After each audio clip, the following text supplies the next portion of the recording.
Good morning, everybody. Welcome to another episode of MC Fireside Chats. The intro you just saw is brand new. It's probably the best part of the show, so if you want to turn everything off now, you can. But I put that together over the weekend. It took me a couple hours. I'm kind of happy with it, but we'll see. We needed something to start the show, right? Do a little bit of a buffer and stuff like that. So it was beautiful. Welcome to another episode here. We're super excited. We're going to talk about some innovative experiences today. I'm going to be joined by Cara. Hopefully, she's having a little bit of Wi-Fi issues this morning, but we're going to try to get her on. And in the meantime, kind of I'll take the mantle and make it not as good as if she was here, but I'll do my best. So we got a couple guests today. We're going to talk about innovative experiences. We have Quentin Incao. Am I pronouncing that right, Quentin? Incao. Yeah, Incao, that's good. Okay. I won't make the mistake again. So Quentin Incao from Camp Collective, who we're going to talk to a little bit on. I'm going to have him give a brief bio here in a second. We've got Tessa McCrackin from Northgate, who's the Chief Marketing Officer. Correct. Is that right? There's a lot of you marketing people, so I'm worried I'm going to mix up the title, but you do a great job, so that's a good thing. So, and then we've got Mr. Ryan Krotz, who joined us a couple weeks ago from Petoskey KOA in Michigan, part of Sun Communities, really putting some money into that property up there, and so we wanted to just have him on as kind of an insight into the manager guest experience, those kinds of things. He's got a lot of value to bring to the table. So let's go around. We're going to start with Quentin. He's only got limited time with us this morning. So Quentin, can you just give us a brief introduction to what you hope Camp Collective will be? Absolutely. Thank you so much for having me, Brian. I appreciate it. And nice meeting you, Tessa and Ryan. Camp Collective is a elevated RV and glamping destination with a focus on the RV side of the experience. It is a new brand that our consulting company, Q Hospitality Management, is bringing to the table, and hopefully taking our 30 years or my 30 years of hospitality experience and my team's 100 years or so, and looking at it from a different angle, from a service perspective, from an amenity perspective, from a tech forward perspective. So Camp Collective will be elevated RV and glamping destinations that, if you think about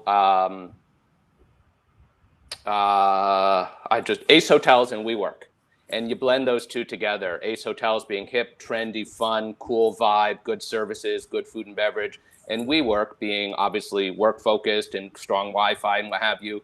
If you blend those two together, that's essentially what Camp Collective will be. It will be a place where there is no tech shaming. If you want to run your company by the fire or do a podcast by the fire, we love that and we welcome that. We'll have workspaces for you as well. If you want to relax, you can relax. How close can you get to the fire if you want to do a podcast? I feel like at some point that would be dangerous. But well, that's completely up to you. Obviously, depends how big your fire is, but I'm intentionally trying to throw you off, Quentin, because I know that you have really good things. I'm just trying to make it a little bit difficult on you, so you don't have to give us the pitch that we've all, like, for my business, right? I've worked on this thing that I know is perfect, and so I want to make sure that you're on your toes a little bit, Quentin. So you threw me because I haven't thought about guys with a computer by the fire and how close they can get. So good one. You know what? We'll have you work in our work pods instead. That way you don't burn up your computer. I'm gonna need a new job because this podcast is terrible. So. You know what? We would be honored if you would hang out in our parks and whatever, do crazy stuff by the fire or not, whatever you want to do. Ryan will come up there. Ryan will come up there and do it. Will you go, Ryan? I mean, you don't really do anything around your park, right?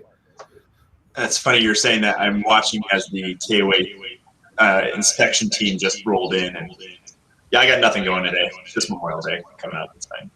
All right. Well, you got time. He doesn't open his first park yet, so just plan it. Yeah. A little holiday coming up. But yeah, feel free, guys. Tessa and Ryan are both here. Tessa, just give us a brief intro of who you are, and then I want to explore Quentin a little bit more, but I want you guys to feel free to jump in and ask Quentin questions too. Got it. Yeah. So I am Tessa McCrackin. I'm the CEO of Northgate Resort. I've had various roles in operations and marketing over the years with the company, and we're about to launch our new brand, Camp Fimfo. All right. Very Congratulations. Cool. And then Ryan, go ahead. I know I kind of told a little bit about you, but just a brief intro of you. I'm Ryan. I started with Sun when they acquired our property a few years back, and then actually left Sun when they came back. They call it a boomerang. And I am now running a park that I used to run prior to Sun purchasing it. And we are going through a 59 site RV expansion and 20 new VRs, and It's fun to watch them expand the park and make it way bigger and way better in 1 year instead of spreading it off over 10 years or something like that. So I know you showed us some pictures. I think it was a couple weeks ago, and I just, Quentin, I muted you for a second because I think we got an echo on your line. I'm not sure if you've got two speakers on or something over there, but I'm sorry, no. No, it's okay. So I can I'll go earphoneless if you want, and it might just be me, so I don't know. But anyway, yeah, we can hear you still. So yeah, I mean, I think it's all okay. right. So, but yeah, go ahead, Quentin. Tell us. Obviously, there's a lot of people that are getting into this industry, right? We know this. We know that, especially due to COVID, there are tons of people who are developing new parks. They're looking to purchase land. They're looking to elevate the experience. They're looking to change it and modify it and do all kinds of things, right? Money and cash is cheap. Lots of people can get financing very easily. So why is Camp Collective different than those people? Or are they? Or are they the same? Not knowing specifically who you're talking about, and certainly there's unbelievable. I want to give you the freedom to compare yourself to whoever you want. That's why I wasn't specific. Fair enough. Without sounding too cocky or too confident, I'd say we don't compare to anyone. Okay. Yeah. We don't compare to anyone from the perspective of a collection, a group of unique, consistent destination experiences with more of a hospitality focus, with some of the aspects of hospitality that you don't often find in RV destinations. Now, Sun, I know, is huge, and they have, a million locations. Jellystone has their locations, KOA has their locations, but those are all very different focuses, and what they do really well. I think that we will bring something different, which I'm sure other people are doing as well, but I like to think that we will be the first to do it in multiple locations in order to create this wonderful collection around the country as you travel, or through national parks and through amazing wine country destinations. You can stay at 2 or 3 of our locations on your 2-week trip, if you will, because of that consistent experience, consistent amenity, consistent landscaping, tech forward, and some cool things that maybe aren't being done at other RV destinations. Can you give us some specifics of that? And just to be clear, I'm being hard on you, but not because we don't believe in you, Quentin, because I do. I think you're going to be very successful in this business. I'm just trying to flesh out what it's actually going to be like, because it's hard. You don't have any locations yet, right? Correct. We're not live yet. We're in the process of sourcing funding and investors. We're also looking for park partners who either want to lease or allow us to secure a management contract in order to get our concept live quicker.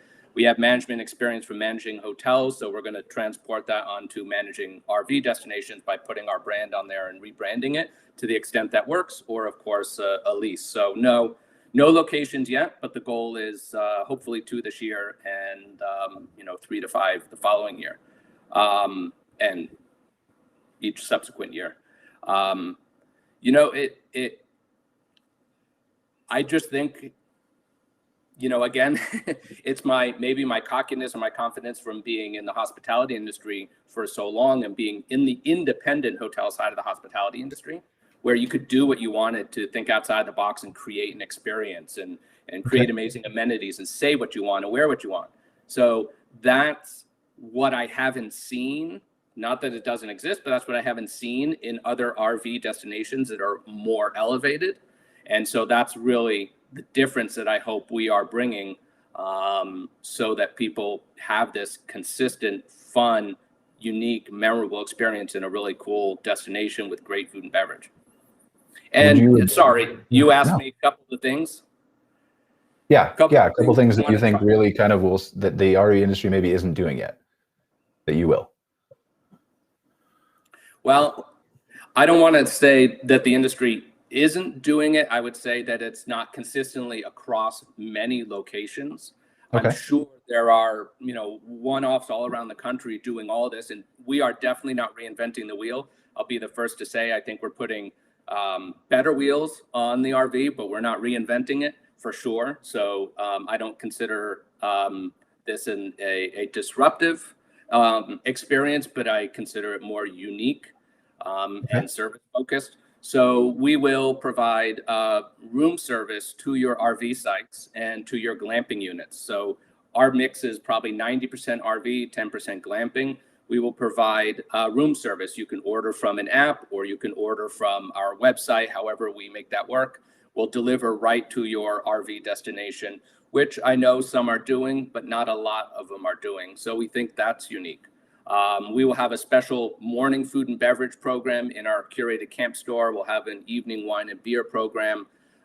We will have work pods specifically dedicated to the digital nomad and those on the road doing Zoom calls and running companies, doing podcasts or schooling. So you can use these specific pods around the property to hold your conference call or what have you. And they're just for work. So you can get out of your unit or out of your RV type of thing and work in those areas. So a couple little things like that without giving away all the secret sauce are kind of our focus on allowing you to choose how to disconnect. You don't have to disconnect to disconnect. You can stay plugged in and still be disconnected. So what do you think, Tessa, with all this? Obviously, you work for Northgate. They've done a lot of innovation already.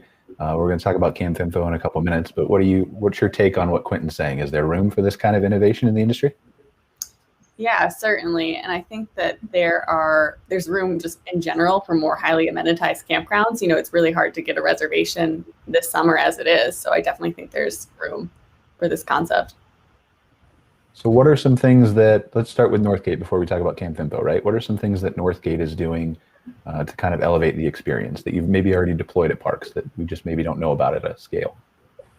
Yeah, so this year our Greta Bostonbrook on our team coined it the year of excellence. So we've really been taking what we're already doing and focusing on improving it. So for example, with our events, like how can we really drive that theming home and give campers the best experience possible? Or, you know, you're already out in nature. How can we make sure that our park looks the best it possibly can look? And we're really focusing on taking what we have and just making sure it's perfect this year. Okay. Has anything with those plans been or come out of COVID and that experience and what you've learned from that, or what guests have maybe changed in what they're looking for in the outside and the outdoors? Yeah, certainly a bit. I think we've taken more digital. You know, we used to do a ton of printed materials at check-in.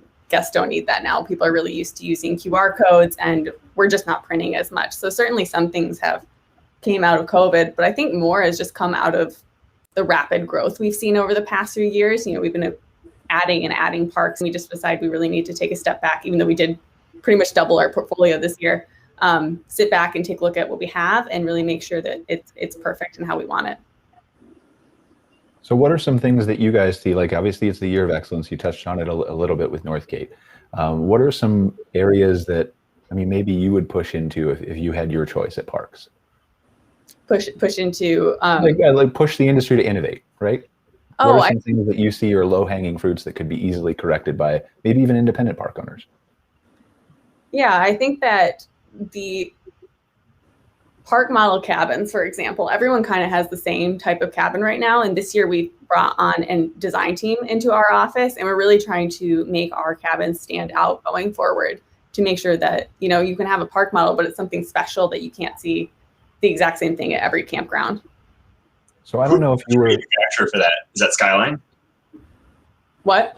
Who's manufacturing? Are you guys going through Skyline like Sun does? Oh, we have a few manufacturers actually that are doing them. We're doing some stick belt. We're using Cabco. We have a few. Sweet. Okay, that's cool. Yeah, I like that. Ryan was on. Like, do you want to pull up the pictures again, Ryan, just to show Tessa? I don't know if she caught the show, but a couple weeks ago, Ryan and I were talking about on the show he's a KOA, obviously, and they have those kind of standard KOA cabins that you kind of expect everywhere, which are nice, but how he's kind of leveling up that experience with some of the things that Sun's putting into that park. So we can show those pictures in a second if he's got them up again. But I agree with you.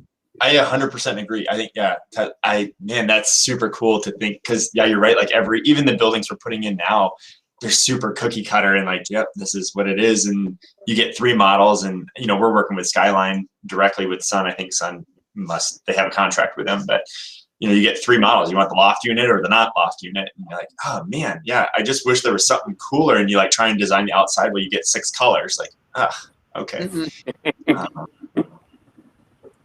But yeah, I can share what we just put in. So actually, they just finished. I just got more photos, better photos of them. Yeah, I don't think you showed us the insides at all last time. Yeah, I now have interior photos too, and so like a lot of the artwork isn't there yet.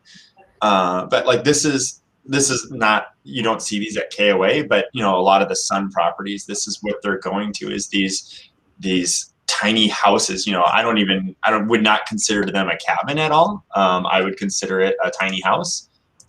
You know, with super high-end furniture that's made from recycled water bottles or something. It's super, you know, it's very cool, you know, high-end fire pits and giant deluxe patio spaces. These cabins sleep 8. So, you know, you're looking to be able to have enough seating for 8 people. But like interiors on them, I mean, you lose kind of that cabin, that camping feel. Like people want to go, you know, especially with the KOA and Yogi Bears and stuff like that. Like they want that experience where like, we're going camping, and you walk into this and it's like, that's nicer than my house. That's, you know, soft closed drawers and, you know, butcher blocks and, you know, fancy toasters. And you're like, okay, well, and people love it. You know, we've only had them open for a couple of weeks now, but the response has been really good. You know, this is what people want. You know, and we're definitely getting, I don't know if you're seeing it as much as we are, but like we're getting a different camper. Like the camper that we used to get before COVID, that's not the camper anymore. You know, we're the city people coming out. They want the camping experience, and this is just enough rustic for them. So, city slicker. Ryan, can I ask you? I'm sorry. Go ahead, Quentin. Yeah, go ahead. Ryan, can I ask you what those go for? Yeah, you want the per night cost, or yeah, well, yeah, what your average rate is, or what your they're right around 2. I think we're a little low still, because we're in Petoskey, which is a pretty fancy area of Michigan. We're right around $280 a night for all the people in it, but during our holidays we're about $310, $320, and they're booked solid. Like they were booked solid before I could put them in. So even in the off season, January, February in Michigan, which is, we're closed. So this is only a 6-month park. Okay. Yeah. They're beautiful looking. You're right. I mean, I hate to say it, but it reminds me of being back in the hotel business and some really nice, you know, small hotel suites or junior suites or something. They're really decked out. It almost blurs the line between glamping and hotel room. Yeah, my sales pitch for it is, you know, because everyone's like, wow, $280. And it's like, yeah, it's like a fancy hotel room, but you're not sharing the hallway, which that communicates well with like, yeah, everyone has that story of you're sleeping in your fancy hotel room and some kid is running up and down with the ice bucket, slamming it against the wall. Like, yeah, it's your own space. Like you got your own everything on these. So, and 8 people too. You'll never get a room for 8 people for $280. Exactly. Yeah. So you bring up a good point though, Ryan, about how you have to not spin it, but explain it sometimes to an audience that's used to paying a little bit less than $280 a night at campgrounds. Tessa, for example, obviously you have a lot of knowledge about marketing. How are you pitching some of these new elevated experiences to people? Well, with that cabin cost, Ryan, that includes all access to almost everything at your park, right? Correct. I mean, if you were going to take your family to the water park for a day, you know, you would be paying that rate and not getting to stay. So I think it's a really easy sell and a good value if you look at it that way. Yeah. Yeah, because they, you know, and Sun is putting in pickleball courts and tennis courts, and it's a resort. Yeah, it went from a super high end KOA to like it's fun. The inspection team is here. I kind of jokingly said like the KOA inspection team's here, and it's like, how are you going to inspect this? Like it's, you know, we put in $7 million. Like, yeah, we had a perfect score last year, so is there a better than perfect score? Like this will be good. So. Yeah, that's a good point. I mean, it's a totally different thing. So is Northgate doing something similar at their resorts with kind of tiny homes and stuff like that? Or yeah, we're trying to be really intentional with the finishes that we pick for the cabins. You know, before we had this design team, marketing was the closest to design. So they would come to me and be like, which light do you want? Which door do you want? And I don't know what I'm doing. So now we have a team of people that do know what they're doing, intentionally picking. And especially at this new brand, we're going to be focusing on adding things like artwork that you might not necessarily see at all of our cabins. And I think that will be a really nice touch. Awesome. So tell us, what's Camp Fimfo? Yeah, so Camp Bimbo is a new kind of camping experience. I like to say it's rooted in nostalgia, but it's all about fun. So we're really going to try to combine local charm, whimsy, and kitschy design touches to give campers a vacation that looks and feels different. That's it? We're only going to get the elevator pitch? Oh, I can keep going. We have an hour to fill, Tessa. Like, we have time here. So, do you want me to start talking about our first location and kind of how we got to this point? Sure. I mean, I'd love to know how you came up with the name, right? Because when I first heard the name, I was like, what are they thinking? Well, we want Fimfo on this for fun. Maybe it stands for something. Maybe it doesn't. A big element of this brand is kind of quirky, hidden messages and surprise and delight. So we kind of wanted an off-the-wall name that got people thinking and wondering. So I stand the name. I think that it will be great.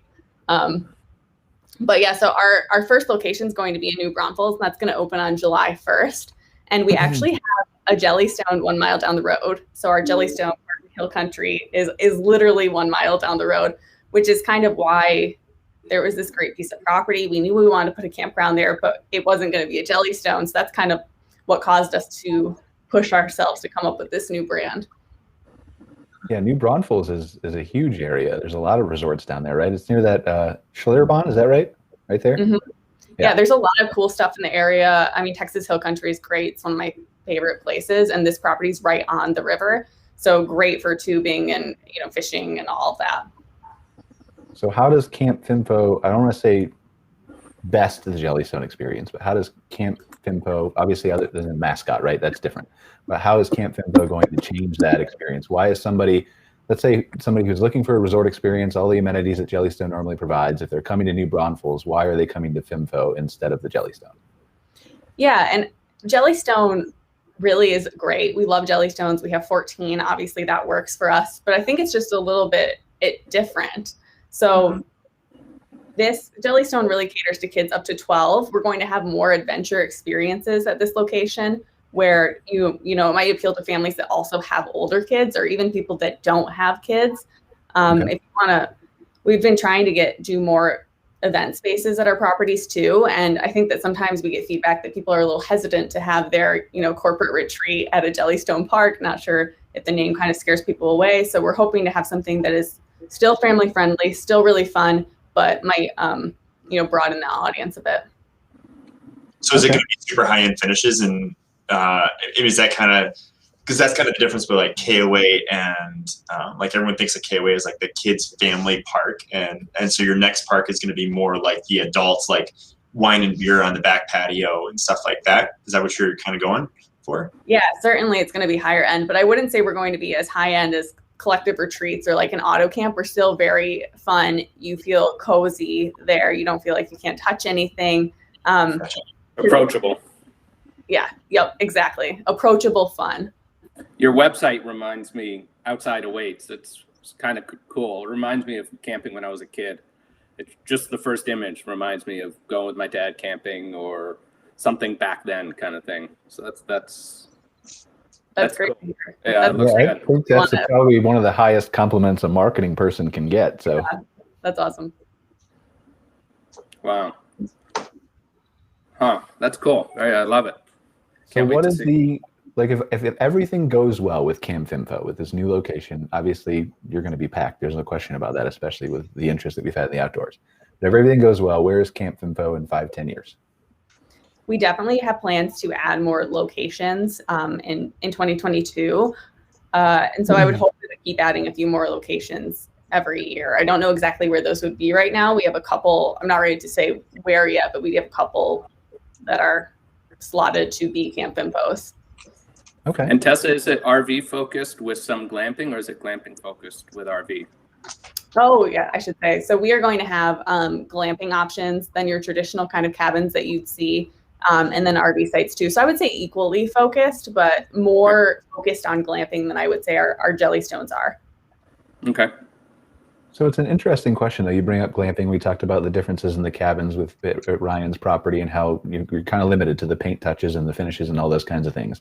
As we move forward and more people are interested in glamping, more people see the variety of accommodations that can come as a result of this. Airbnb, for example, right? I'm in a 120-year-old cabin. Theoretically, you could put an old cabin like this and it could be glamping. Anything could be glamping. But with yurts and teepees and all those kinds of things, where is glamping going in your mind, from a Northgate, from a KOA, from a Camp Collective perspective? Ladies first. Whoever wants. I would say that glamping, to me, this is my unique perspective, is getting less about the gimmick. I could be wrong, and more about just a quality experience. Like you said, we have more people coming from hotels, and they expect that hotel level quality of service. And so, I don't think we're planning to do like the craziest thing that are attention grabbing, and really just focus on giving a great experience to the guest that's expecting something closer to a hotel than a rustic cabin. I think I would agree with that, because I think now obviously there are outliers, there are exceptions, right? But having been in this industry for, I don't know, 10, 12 years, however long I've been here, I'm super old now. But I've seen people call things glamping that are tents without bathrooms, that are, and it's not that it isn't glamping, but I've seen people call it those things for a long time. And I think you're right, there has been a shift in the mindset of now there's these hotel guests, there's more people interested in the outdoors. They're becoming more higher end, more luxurious experiences. Look what KOA is doing with the Camp Terramore, right? In Maine, I think. And so I think there's a lot of room for innovation and to really define what glamping is, more so than it already has been.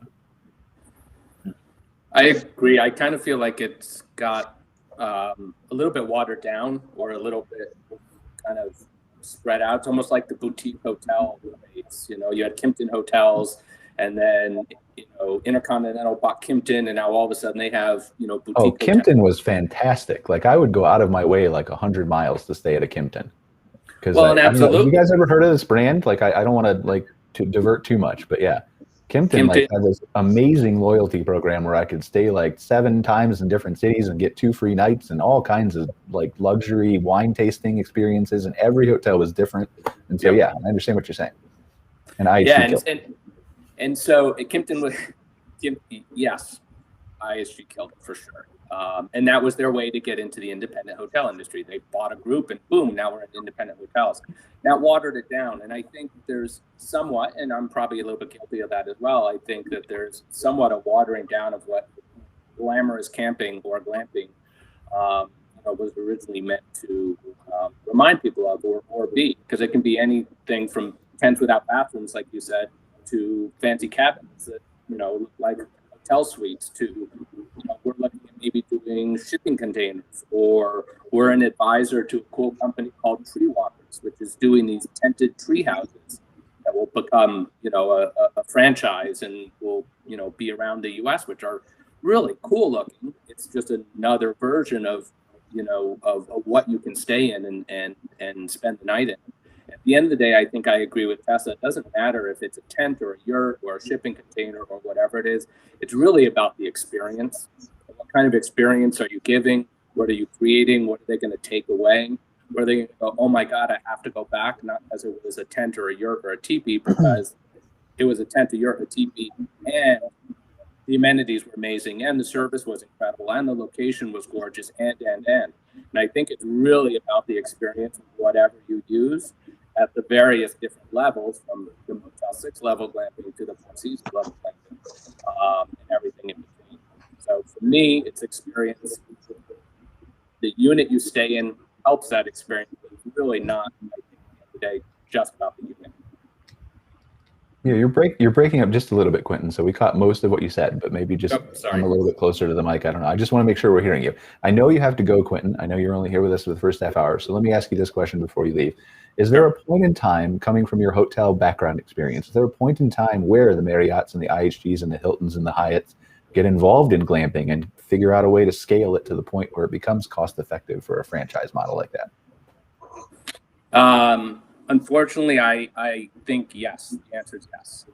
I think that so they will. So I think they will, and I think it'll be very unfortunate the day they do. I just hate to say it. I think they'll get into it because it's a popular segment of hospitality, and I think they'll get into it instead of starting it. order to get in faster, and they'll pick up a collective retreats. They'll pick up an under campus. They'll pick up whatever, the KOA Jellystone brand. Any one of those that has mass quantity, just to be in it as opposed to starting. So I do see that, like some hotel industries have gotten into the Airbnb model and into the short-term rental business. I see them getting into the glamping as well, perhaps in the next couple of years, maybe the more progressive ones, or the independent hotel-focused ones. Okay. I hope it's not the case, but. Well, I think it's going to happen too. I think it's almost inevitable, right? And please, if you have to go, feel free to leave us anytime. I really appreciate you being here. I know it's 9:30. 1 minute. No. Okay. So, but yeah, I think you're absolutely right. And thank you for joining us. I really appreciate your insight. I hope you're really successful with Camp Collective. I think there's plenty of room for innovation here. And so I think a lot of people are going to see some success and drive some changes here. So really appreciate you joining us. Well, and I appreciate that as well, Brian. Thank you. Tessa, it was wonderful to meet you. Ryan, thank you so much for your time. I appreciate you asking me to join, and onward and upward with Camp Collective. Thank you, guys. See ya. Ryan, you're unusually quiet. You got to start being more talkative on these shows. So I have a 9-month-old, and she chooses that Mondays are the days she does not want to sleep. So I'm lacking a little bit of sleep today. So, and I can't insult you on this show, so it limits my talking points.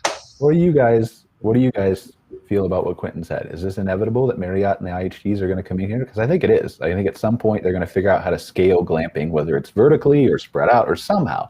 And then I think right now is the golden age for these independent owners, for the smaller groups, for even some of the larger ones like Northgate to really cement themselves in the mind of the consumer before this happens. Mm-hmm. Yeah, I think it is kind of inevitable. If you think about it, it's probably a little bit daunting, especially if they want to do the RV sites. That's more complicated than a hotel. That whole aspect there's definitely a learning curve to that. But, they'd be silly kind of not to. It's really booming, Yeah. Yeah, it's interesting to me. Like, I think somebody told me once that IHG, and maybe you guys have never heard this, that somebody told me IHG used to own campgrounds. Like long time ago, there used to be Holiday Inn campgrounds or something like that. And then they got out of it because they realized how hard it was to manage and all those kinds of things that we all know, right? It's a struggle. It's different than hotels. It's not that it can't be done. But yeah, I think right now as an independent park owner or a Northgate or a KOA or whatever, I think you have an opportunity to cement your brand, to cement the experience, to cement that stuff in the mind of the consumer, to where if Marriott comes in, then all of a sudden it's not Marriott's industry. It's Marriott plus Northgate plus Sun plus KOA plus whatever. I think Marriott's just one other brand. But I think that's going to require some innovation, not just from the Northgates and the KOAs and the LSIs.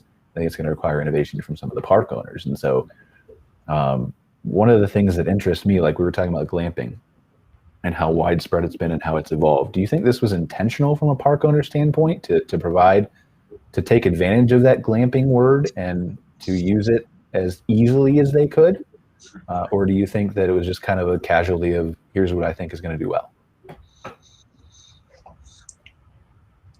Yeah. See, I know that the mom makes the decision where you're going to go. And when you put the word glamping in it, like, yeah, of course we're going to go there. And that's an easy sales pitch. And I know what KOA is doing with the brand specific, like the resort, the Holiday, and I know Sun's kind of trying to do the same thing where they're building the brand so that if Holiday Inn and all this, they do come out with KOAs, like you're going to want to stay at this brand because of these items. Like KOA does it, like if you're a Holiday, like you're expected to do kids events and activities. Like, okay, if you have kids, like you should go to a KOA because you know that there's going to be events there. If they're a journey park, like, yeah, you're just strolling through on your way to somewhere else. Or if you're a resort, like you expect 5-star amenities. And Sun's kind of doing the similar thing where they have signature properties. So like Kava, when I was there, that part it sounds like more of like what you guys are doing, Tessa, at this new place where it was very very, very fancy, and you get the Justin Biebers, you get the people that like, oh wow, like this is a very nice place. Wait, do you actually want the Justin Biebers? Is that a thing that you try to attract? It's cool publicity if you can actually talk about it. You can't talk about it till after it's done, so it doesn't help you at all. But okay. It's kind of cool for the staff to like, yeah, we had, to be a park that would even interest him, or his bodyguards were awesome, and they're the coolest people ever. And like we had dinner, and that's a story that I'll be able to tell 10 years from now. Like, man, yeah, he stayed there. I escorted him in. I opened up our lap pool and let them swim late at night. It's kind of a cool publicity if you can actually post it. Unfortunately, there's a $500,000 fine if you post it while he's there. So you got to be super cautious, and there's a lot of lawyers involved. But like that, if you can do that, like if Justin Bieber, that's what, like if I could have gotten him to stay in a cabin, like we would have named that cabin the Justin Bieber cabin, and you could have sold it for $700 a night. Like it wouldn't have mattered. Like we actually do marketing for a resort in Kansas that supposedly, I think it ended up not being true, but I thought it was for several years. They have a Matthew McConaughey cabin or whatever. And I'm sure there's a debate about whether they actually stayed there or not, but they were marketing it that for a long time, and it got a lot of interest from the result of it. But the reason I ask is because of that, right? Like we have a lot of independent park owners, I know especially that I work with, who it's not a celebrity thing. It's I don't really want the hotel guests because they don't treat my cabin right, and they don't clean up after themselves and those kinds of things. And so I was just curious. Yeah, the problem is their money spent's just as good as everybody else's, and that's I agree. You gotta suck it up and like, okay, well, how do we make them how do we get that guest, and how do we teach them about camping? Because like I would say 90% of the guests didn't even, a lot of them, they come and they don't have sewer hoses. It's the first time they've rented an RV or bought an RV, and they couldn't even get sewer hoses, and they're like, our toilet's full. And you're like, you just got to open the valve. And they're like, no, what valve? Like, what are you talking about? I'm like, are you even connected in the sewer? Like, have you? And they don't know. They don't know any of that stuff. This is just like I saw it on TV once, and I'm in. Like, this is fun. It's kind of scary when you're driving down the expressway and there's a 40-foot coach with a Denali behind it, and you're like, they were driving a minivan last Thursday, so we're doomed. But it's cool. People are getting into a whole new industry. It's awesome. Well, and I think you're right. A lot of it has to do with education, right? And so how do we, because I don't think that the majority of these people who are coming from the hotel world are necessarily intent on destroying your cabins. I don't think they mean to leave a mess behind them if they didn't know that was an acceptable practice. So how do we educate those people? We just lost Ryan, so now I'm going to ask you, Tess.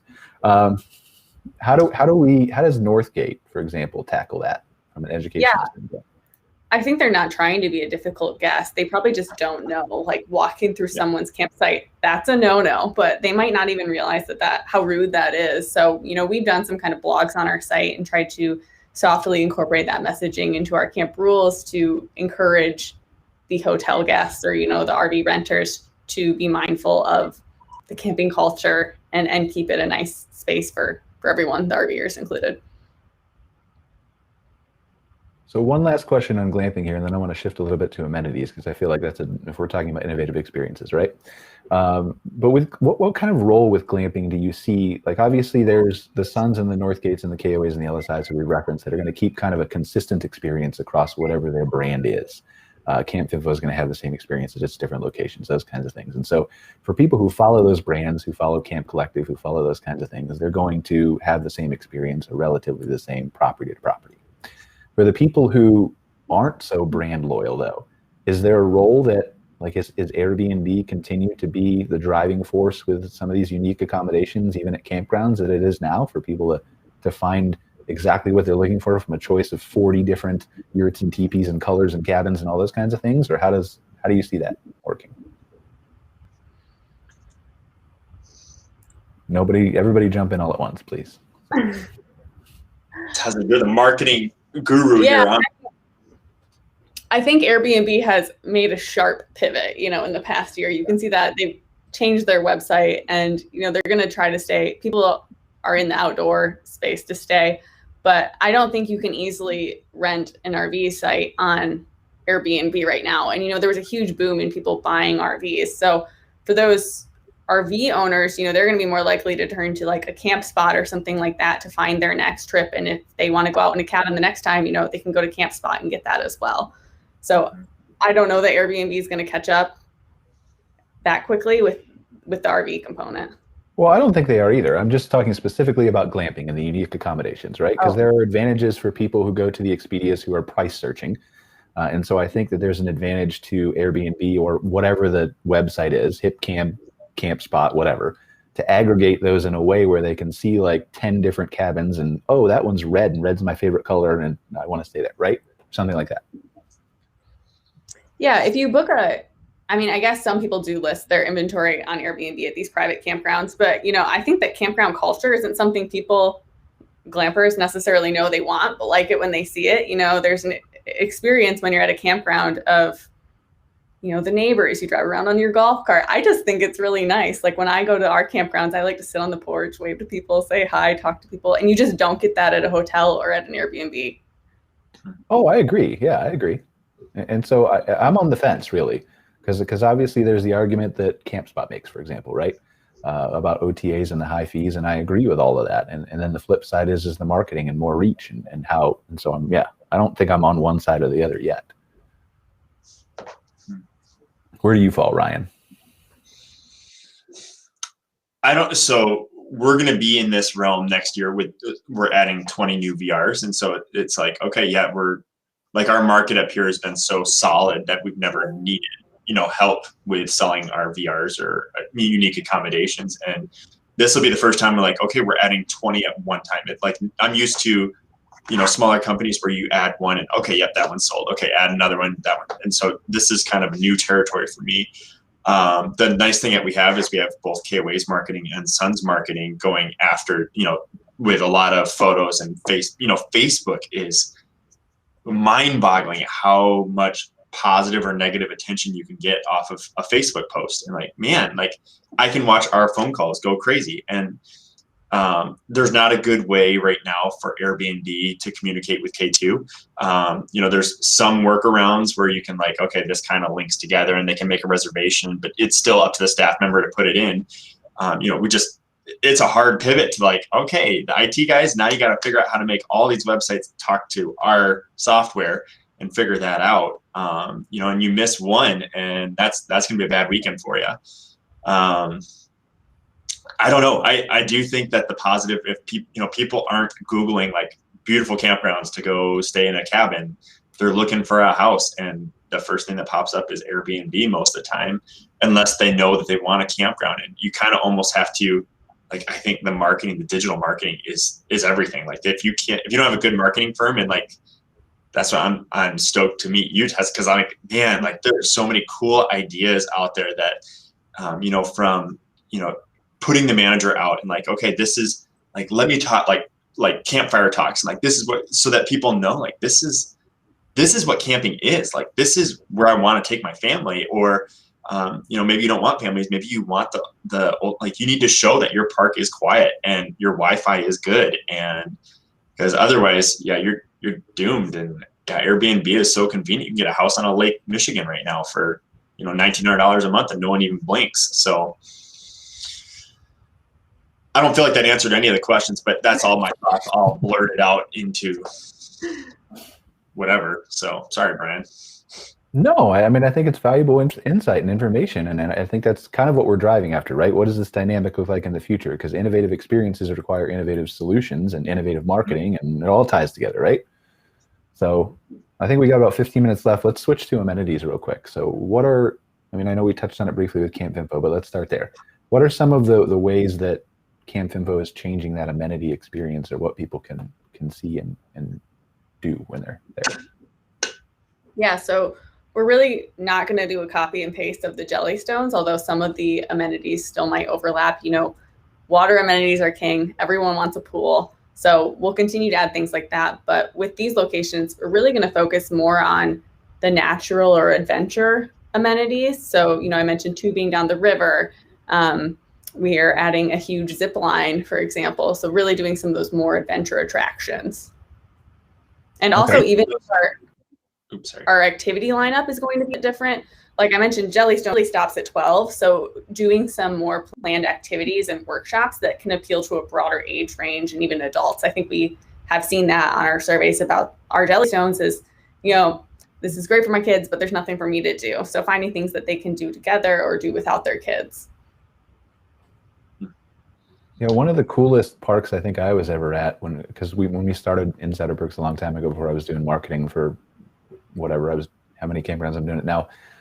We were doing videos for, like, we started doing videos of hotels and stuff like that, but we pivoted kind of to KOAs, and we went to this Lake Placid KOA before it was I think it's a corporate park now, in upstate New York, and they had all kinds of like really cool rope courses and like like you see the Army people doing and boot in camp and all that kind of stuff, and it's just some of those things that really stood out that kind of made you remember that place at the time, that was different and it was innovative and it was not your typical playground or your swing set or your whatever. So, yeah, ziplining, like, yeah. Were you going across the river, Tessa, or where are you going? Somewhere exciting? We're not going to be able to go across the river, but you're going to have river views. So it'll be really cool. The most interesting zip line I ever saw was at a place called Gatorland in Florida. You could zip line across the alligator pits with alligators underneath you. So I never did it because it was after my time that I was down there, but we did a video of Gatorland, and so it was interesting stuff. But yeah, zip lining, like rock climbing walls, things like that, rope courses, any of that planned? Or those things, not specifically at this location. I think that those are on the table for future destinations. Does it, when you're looking at amenities park by park, and obviously, I don't know, is Camp Fimfo going to be a destination, or are you going to have, because obviously you're in New Braunfels, right, with Schlitterbahn there and stuff like that. And there's going to be a huge interest in people who are coming to New Braunfels who will experience everything that Camp Fimfo has, but also will go to Schlitterbahn for a bulk of their day. And so, not speaking specifically from this location standpoint, but in general, how does that information, how does location drive what amenities you put in a park? Oh, it's huge. And, you know, we really want the campground to be the destination, but we acknowledge that you're traveling to see the country. You know, you are going to a new place to see things outside of that campground as well. So we want you to be able to spend your whole time at the campground if you want, but acknowledge that things in the local area are probably why you're coming there as well. And we really want to infuse that local aspect into our campgrounds, especially with Camp Fimfo. It's going to be hugely locally inspired, much more than we've ever done with Jellystone, from the food to the attractions to our store. You know, we're doing something entirely different with our stores, and it's just going to be really cool. Are you being intentionally vague, so it's all secret? You're not letting know it yet?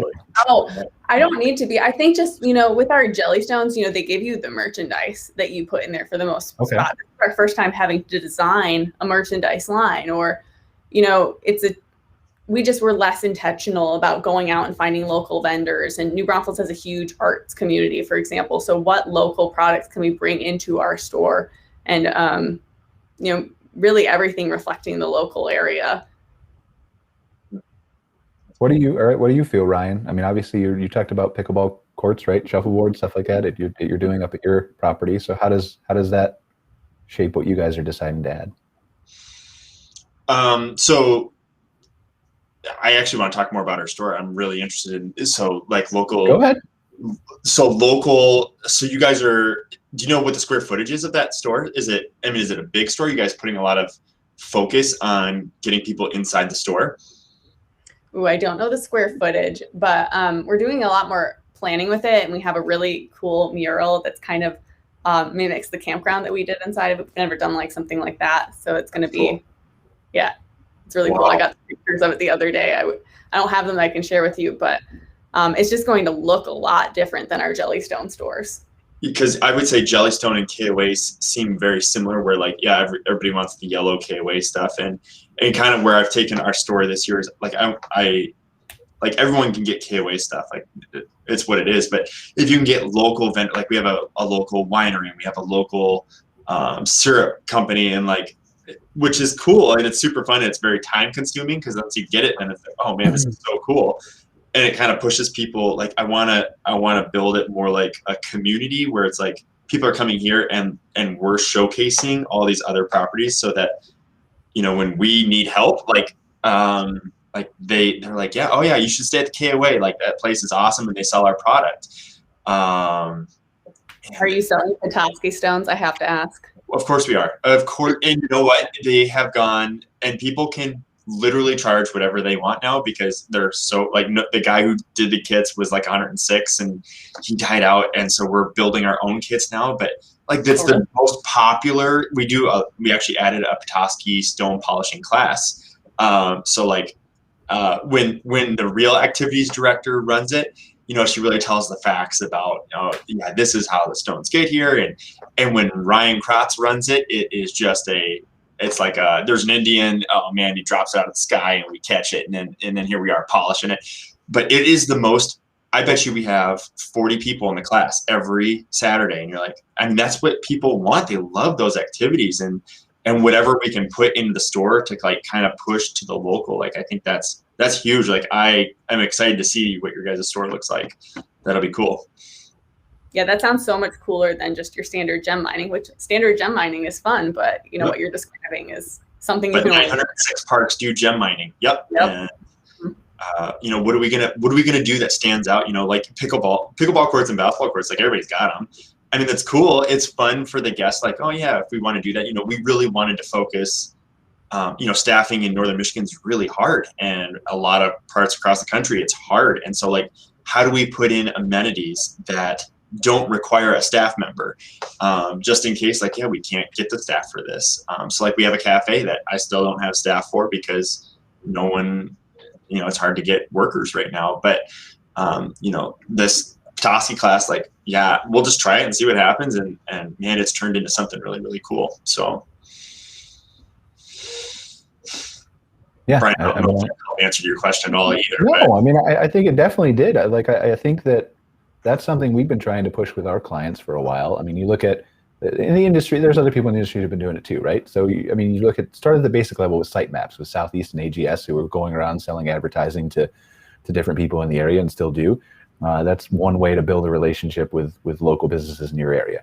But I think that there's been from a marketing standpoint, maybe Tessa would agree with me or not, I think there's obviously a huge advantage to meeting and greeting and to talking and to forming partnerships and to putting things in your store if that's the way it is, and putting local artists who have paintings in your cabins and all those kinds of things, because it's free marketing, but it's also building relationships, and more people are talking about you and more word of mouth and all those kinds of things. Mm-hmm. And so whether it's selling tickets to the local concerts or whatever it may be, packaging bundles, or you know, we have a client who sells Noah's Ark water park passes in Wisconsin Dells, whatever it is, right? I think that only benefits you. Would you agree, Tessa? Or? Yeah, for sure. So one of our Jellystones is in Luray, Virginia. So, you know, what do you know about Luray? Luray Caverns. So of course we want to partner with them and try to sell that whole experience to them. I'm trying to remember, like, I know I've been to Luray. There's a super cool, like, I remember going to a super cool, like, parade shop down there. Like they designed the presidential floats or something, American floats on parade or something. It was really cool. It was right near Luray or somewhere like in that area of Virginia. But anyway, that's what I remember when you talk about that area of Virginia. They designed like the inauguration floats for the presidential inaugurations for like the last 40 or 50 years, and you can go see them all in one place. And it's super cool. But anyway. I love to think of that and not Shenandoah or the caverns. I know.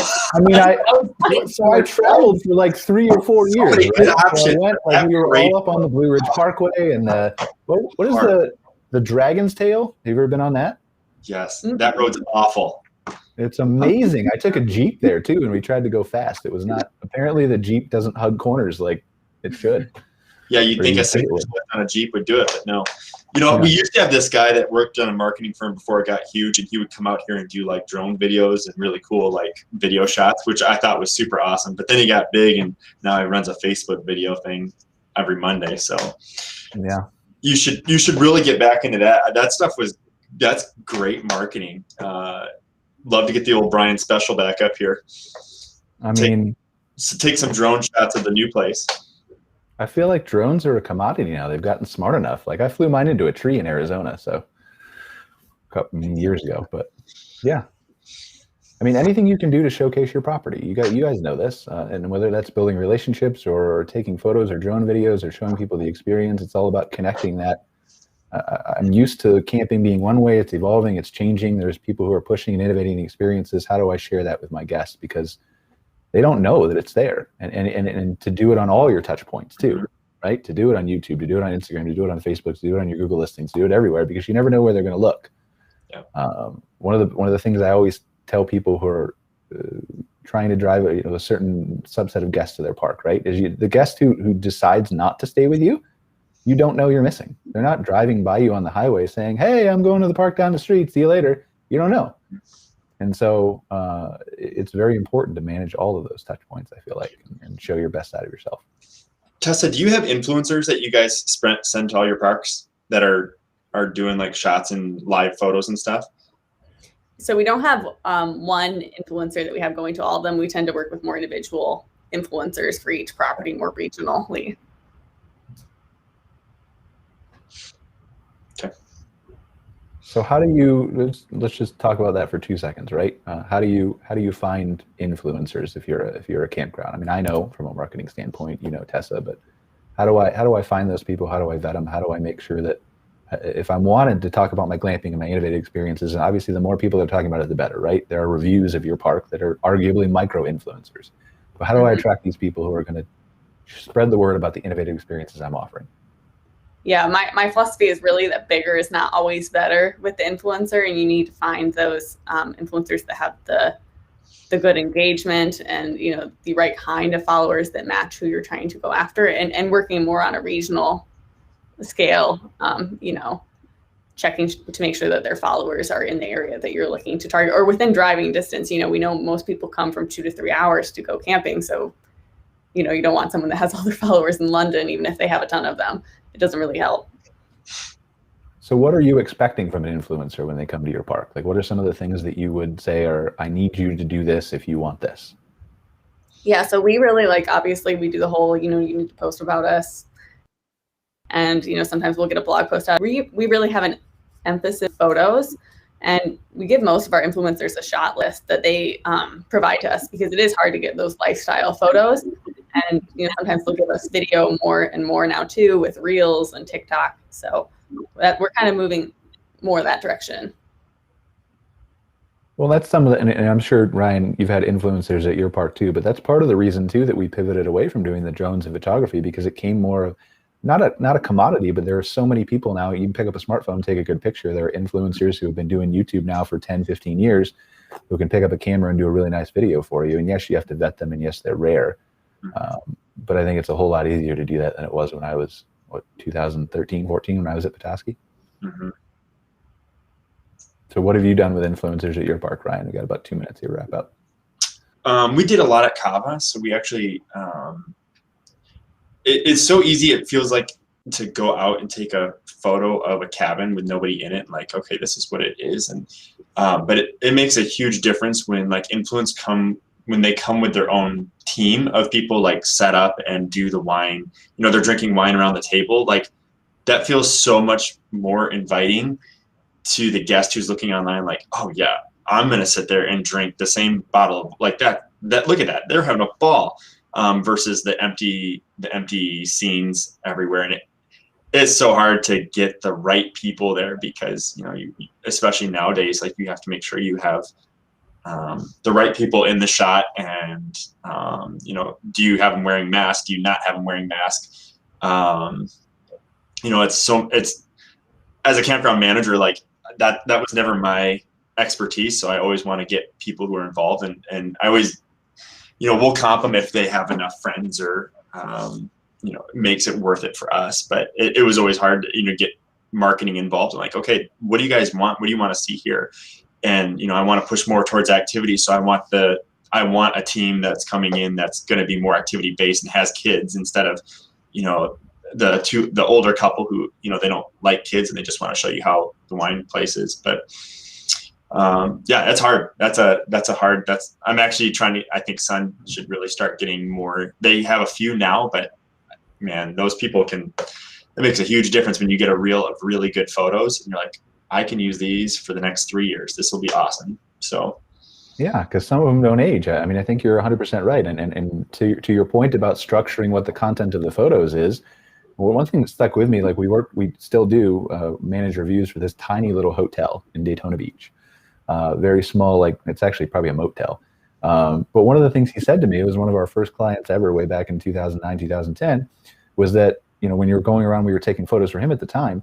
You know, I like me personally, this is what he was saying.